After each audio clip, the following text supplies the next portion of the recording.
Now that we've set the stage in the 1920s, it's critical to pause with the 1929 stock market crash, which brought the economy to a screeching halt, not only in the United States, but probably to a lesser extent across Europe as well.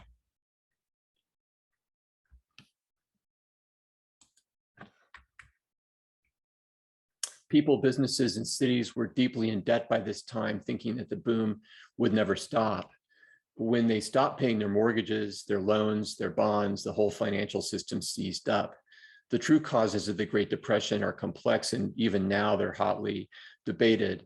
But one author suggests in a provocative recent book shown on the right here that the Florida land boom actually caused the Great Depression because so many banks and investors had loaned money to individuals, developers, and governments that were swept up in the frenzy but had stopped paying before the Depression started. It's definitely the case that housing-related debt was a problem, as was municipal debt. There were over 3,200 state and municipal bond issues that were in default at the height of the Depression in 1935, but the total losses that were racked up during that period may have amounted to less than 1% of the average state and local debt during that time. So I haven't read Knowlton's book yet, but I haven't seen this verified elsewhere, and that means that, like so much else about this period, we have to call his hypothesis speculative for now. In any event, thousands of banks had suspended operations 2 years after the crash. Former Commerce Secretary, now President Hoover, tried quickly to restart home building. He convened a conference in 1931 to address the emergency in the construction industry and the rising number of home foreclosures. The next year, Hoover set up a national system giving mortgage lenders a backstop for mortgages that might go bad.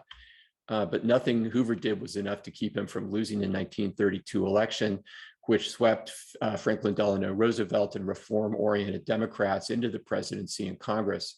Among their first actions was to establish the Homeowners Loan Corporation in 1933, which was designed to reduce home foreclosure by refinancing homeowners' loans. The next year, Congress created the Federal Housing Administration to assume long-term responsibility for mortgage insurance. This new institution invented the 20% down 30-year fixed-rate mortgage, which is a revolution in housing finance that replaced a previous system that required higher down payments and monthly payments on shorter timeframes. As you all probably know by now, the Hulk invented redlining, and the FHA inherited it. The Hulk and then the FHA hired local real estate experts to evaluate the riskiness of mortgage loans based in part on the physical characteristics of neighborhoods and houses, but also on the social characteristics of residents.